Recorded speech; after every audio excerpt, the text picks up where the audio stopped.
بعض لوگ جنت کا مذاق بھی اڑا دیتے ہیں، کئی لوگ جنت کا انکار بھی کر دیتے ہیں۔ انکار بعض دفعہ عقل انسانی اس لیے کرتی ہے کہ عقل میں وہ بات آ نہیں رہی ہوتی، اتنی بڑی جنت، اتنی خوبصورت جنت، یہ کیسے ہو سکتا ہے؟ تو کئی فلسفی وہ اس بات کا انکار کر دیتے ہیں۔ تو یاد رکھیں جنت کا انکار یہ کفر ہے، کیونکہ یہ قرآن کا انکار ہے۔ جنت کا انکار کرنا کفر ہے، بندہ کافر ہو جاتا ہے اگر کہے کہ جنت ونت کچھ بھی نہیں ہے، یہ ایسے ہی مولویوں کی بنائی ہوئی کہانیاں ہیں۔ تو یہ مولویوں کی کہانیاں نہیں ہیں، اس کو قرآن نے بیان کیا ہے۔ اور اگلی بات، جنت پیدا ہو چکی ہے، ایسا نہیں ہے کہ ابھی قیامت قائم ہوگی پھر اللہ جنت بنائے گا، ایسا نہیں۔ جنت اور جہنم کو رب نے پیدا کر دیا ہے۔ تیسری بات جنت کے حوالے سے یہ ہے کہ مسلمان کو چاہیے کہ وہ رب کے حضور سے جنت کو طلب کرے، مانگا کرے، اللہ سے کہا کرے کہ یا رب العالمین تو اپنے فضل سے مجھے جنت عطا فرما۔ نبی پاک سرور کائنات صلی اللہ علیہ وسلم نے خود ارشاد فرمایا کہ جو مسلمان رب سے جنت مانگتا ہے تو جنت رب سے کہتی ہے کہ یا اللہ مجھے اس بندے تک پہنچا دے اور اس بندے کو میرے اندر پہنچا دے۔ اور فرمایا حضور جانے جانا نے کہ جو شخص جہنم سے پناہ مانگتا ہے، کہ اللہ سے کہتا ہے یا اللہ یہ جو جہنم ہے، جہنم کی آگ ہے، دوزخ ہے، اس سے مجھے بچا، اس سے مجھے محفوظ رکھ، تو نبی پاک فرماتے ہیں جہنم رب سے دعا کرتی کہ یا اللہ اس بندے کو میرے اندر نہ بھیجنا، اس کو مجھ سے بچا لے۔ تو اس کی تفصیل میں پھر علماء لکھتے ہیں کہ اس کا مطلب یہ ہوا کہ جنت بھی بن چکی ہے اور جہنم بھی بن چکی ہے، اسی لیے تو وہ اللہ کے حضور عرض کرتے ہیں۔ جنت اللہ تعالیٰ کا وہ مکان ہے جہاں رحمت ہی رحمت ہے، زحمت نہیں ہے، عذاب نہیں ہے۔ جنت وہ مکان ہے، وہ جگہ ہے جہاں پر اذیت نہیں ہے، تکلیف نہیں ہے، ٹوٹلی آرام، سکون اور رحمت ہے۔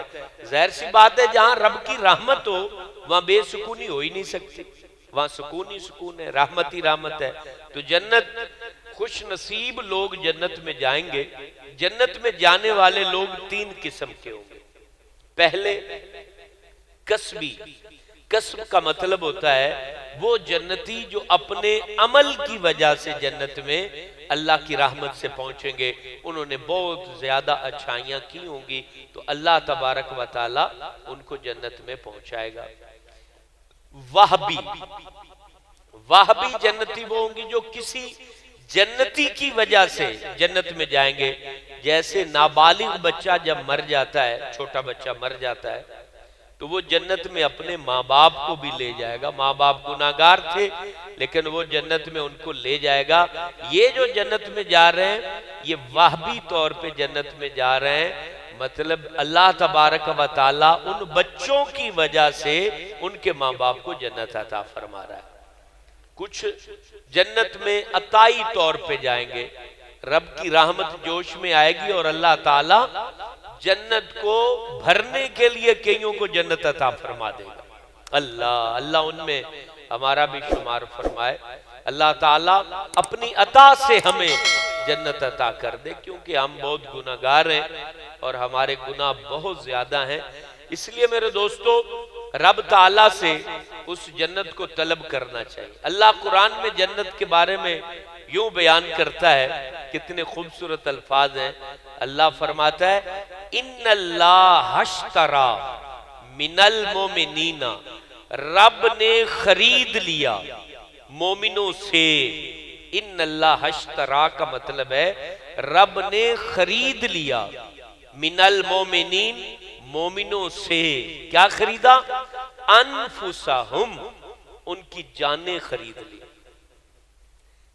اللہ کتنا کریم ہے، جان عطا بھی خود کی ہے اور خرید بھی خود رہا ہے۔ مومنوں سے ان کی جانوں کو خرید لیا، وَأَمْوَالَهُمْ، اور ان کے مال اللہ نے خرید لیے۔ کس کے بدلے میں؟ آگے اللہ بدل بیان کر رہا ہے، بِأَنَّ لَهُمُ الْجَنَّةِ، تاکہ اس کے بدلے اللہ ان کو جنت عطا فرما دے۔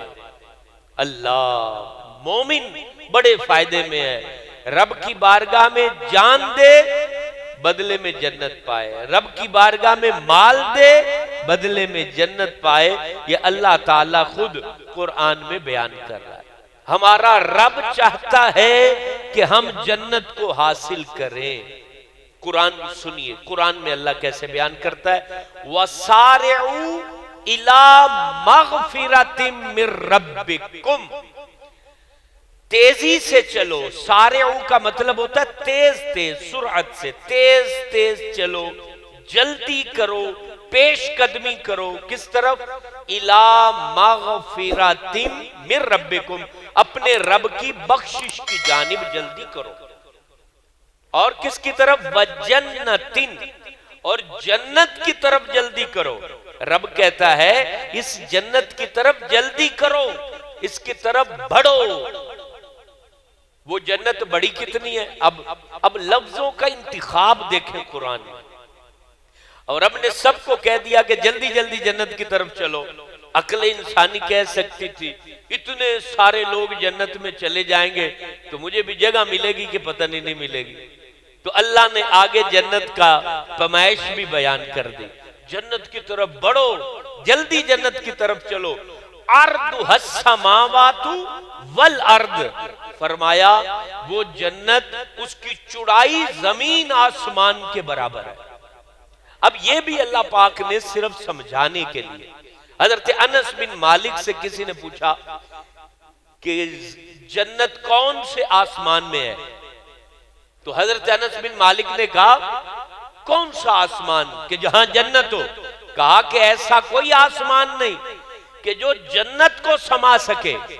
جنت تو عرش کے نیچے ہے، آسمانوں سے اوپر ہے، اس کی چوڑائی اتنی زیادہ ہے کہ آسمان بھی اس کو سما نہیں سکتا۔ تو اس لیے اللہ تعالیٰ نے، کیونکہ ہم نے آسمانوں کو دیکھا ہوا ہے، اس چوڑائی کو ہماری آنکھ دیکھتی ہے، تو قرآن نے سمجھانے کے لیے بتایا ارضها السماوات والارض، زمین آسمان، سارے زمین آسمان اس کو یوں طے لگا کے رکھتے جاؤ۔ زمینیں ساری رکھ دو، اس کے بعد آسمان رکھو، پھر دوسرا آسمان رکھو، پھر تیسرا رکھو، تو یہ جتنی چوڑائی بنے گی یہ تصور کر لو کہ اس سے بھی بڑی اللہ نے جنت پیدا فرمائی ہے۔ تو یہ اللہ پاک نے جنت کی پیمائش کی مثال اس لیے دی کہ ہر انسان اس جنت کی طرف دوڑے اور یہ خیال نہ کرے کہ اتنے سارے لوگ چلے جائیں گے تو مجھے بھی جنت میں جگہ ملے گی یا نہیں ملے گی۔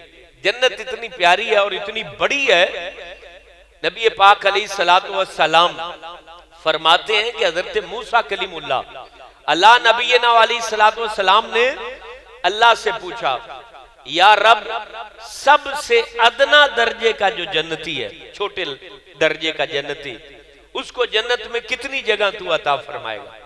یہ حضرت موسیٰ کلیم اللہ نے اللہ سے سوال کیا اور ہمارے نبی نے اس کو بیان فرمایا۔ جنت میں سارے جنتی چلے جائیں گے، رب فرماتا ہے، رب نے جواب دیا کہ جنت میں سارے جنتی چلے جائیں گے، اس کے بعد وہ خوشبخت بندہ جنت کی طرف بڑھے گا جو لاسٹ جنتی ہوگا، جہنم سے اس کو نکالا جائے گا۔ وہ جنت کی طرف جب آئے گا تو وہ کہے گا یا رب ان تو سارے جگہ مال لی تھے، ان میں جنت اس کی تھے جمع، اب میں کہاں جاؤں جنت میں؟ اب تو سارے اپنے اپنے مقامات پر قبضہ کر چکے ہیں اور وہ اپنی منزلوں کو پا چکے ہیں، اپنے گھروں میں بیٹھ چکے ہیں، تو میں اب جنت میں۔ تو اللہ فرمائے گا کیا تو اس بات پر راضی ہے کہ ایک بادشاہ کے پاس جو نعمتیں ہوتی ہیں اور جتنی اس کی ملکیت ہوتی ہے وہ تمہیں عطا کر دوں تو راضی ہے؟ اللہ اللہ کتنا پیارا ہے. تو وہ بندہ کہے گا یا رب میں راضی، میں تو گنہگار ہوں، تو یہ تو تیرا کرم ہی ہے کہ تو مجھے جنت عطا کر رہا ہے. وہ کہے گا میں راضی ہوں.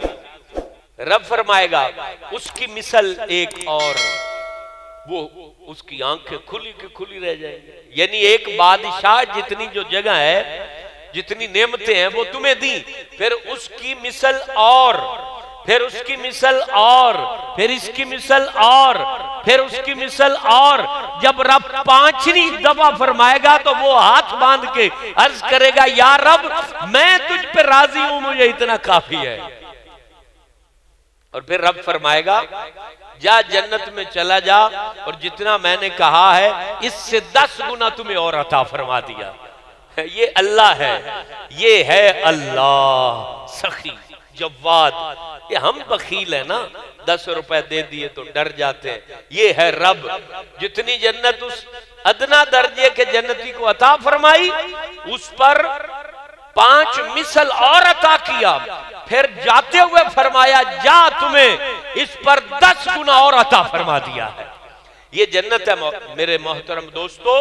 اور یاد رکھنا کیونکہ ہم الیکٹرونک انسان ہیں، مقصد ہم جو چیزیں دیکھ رہے ہیں ہمارے باپ داداؤں نے وہ چیزیں نہیں دیکھی ہیں. ہم جو ٹی وی پر دیکھتے ہیں وہ ہمارے بزرگوں نے نہیں دیکھا ہے. ہم جو موبائل میں دیکھتے ہیں وہ ہمارے بزرگوں نے نہیں دیکھا. ہم بڑے فتنوں میں مبتلا ہیں.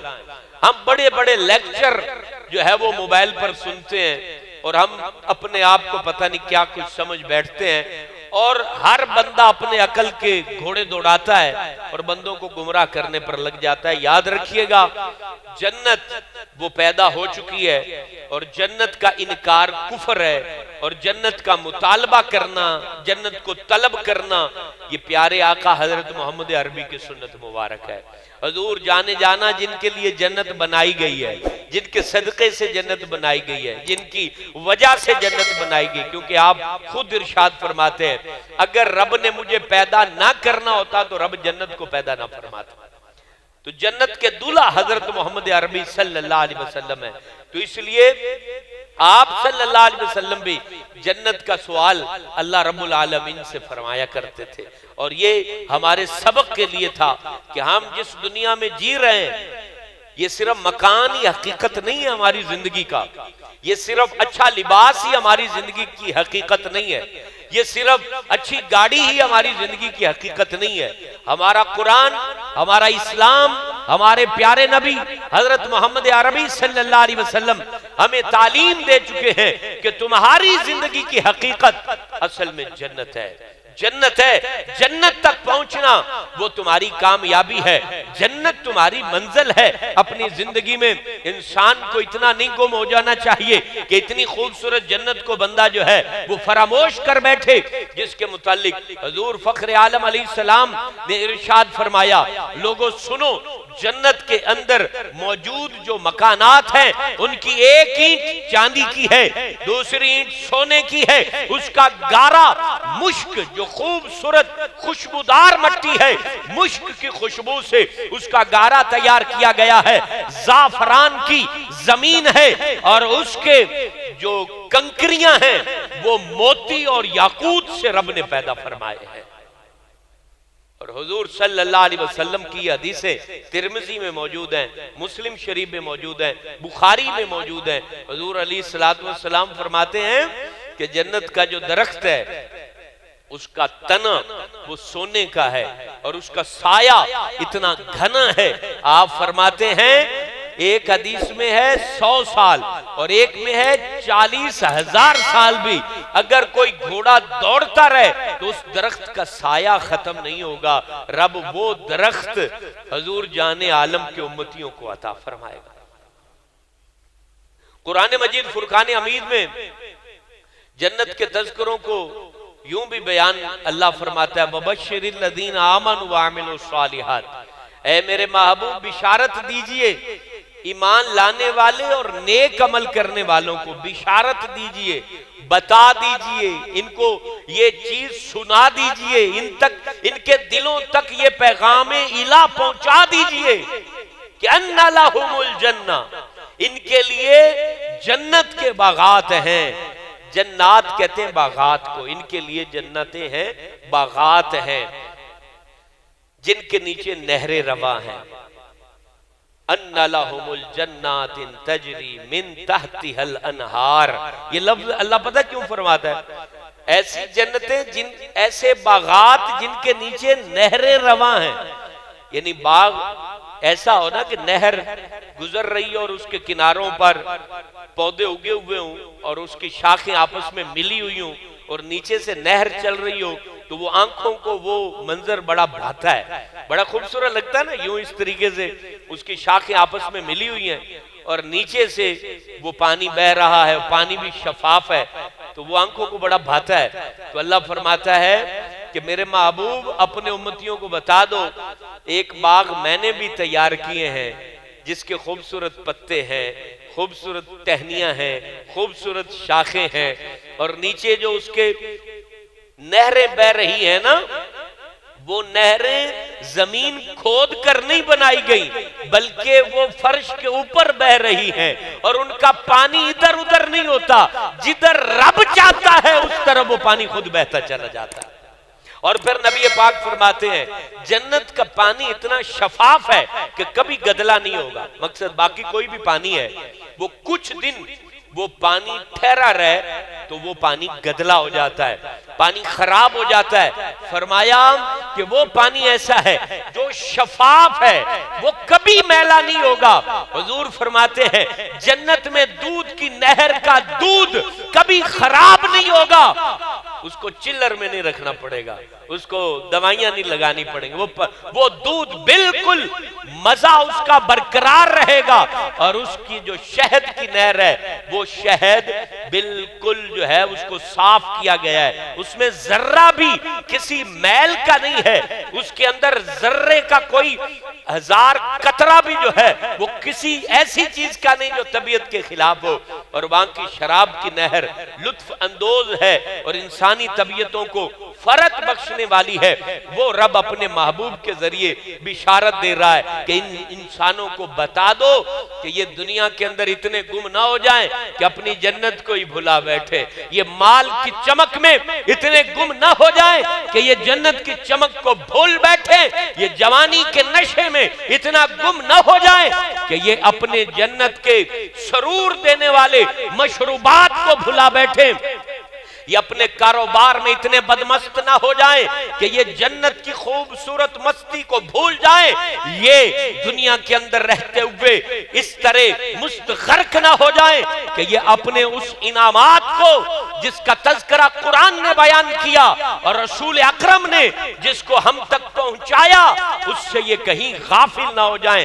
رب اسی لیے چاہتا ہے کیونکہ غفلت ہمارے بدن میں رکھی گئی ہے، نفس رکھا گیا ہے، ہمارے اندر خواہشیں رکھی گئی ہیں، ہمارے اندر جو ہے وہ ہر چیز کی طلب رکھی گئی ہے، اس لیے دنیا کے اندر جب تک ہم زندہ ہیں ہمارا نفس ہمیں گمراہ کرنا چاہے گا، ہمارا نفس ہمیں بھٹکانا چاہے گا، ہمارا نفس ہمیں راہ سے ہٹانا چاہے گا، لیکن میرے دوستو اس زندگی کے اندر یہ چیز جان لینا کہ اس زندگی کو ختم ہونا ہے اور اس جنت تک جو پہنچ گیا وہ کامیاب ہو گیا۔ رسول اکرم فرماتے ہیں جب رب نے جنت عدن کو پیدا کیا، جنت کے جو ہے نا وہ 8 جنتیں ہیں، حضور فرماتے ہیں جب جنت عدن کو رب نے پیدا کیا اس کو رب نے اپنے دستے قدرت کے سے خود پیدا فرمایا، اور اس کے بعد رب نے فرمایا اے جنت عدن تو مجھ سے کلام کر، تو جنت عدن نے جو کلام کیا وہ یہ الفاظ تھے قد افلح المومنون، تحقیق مومن کامیاب ہو گئے۔ واقعی اس جنت نے رب سے کلام کرتے ہوئے کہا اے سونے رب جن کے لیے تو نے جنت بنائی ہے وہ کامیاب ہو گئے، وہ سجدے کرنے والے، وہ صدقہ کرنے والے، وہ گناہوں سے بچنے والے، وہ اپنی زندگی کو گندگی سے بچانے والے، اپنی جوانی کا خیال رکھنے والے، اپنے آپ کو پرہیزگار رکھنے والے، مال کے نشے میں نہ ڈوبنے والے، ذات کے نشے میں نہ ڈوبنے والے، اقتدار کے نشے میں نہ ڈوبنے والے، خود کو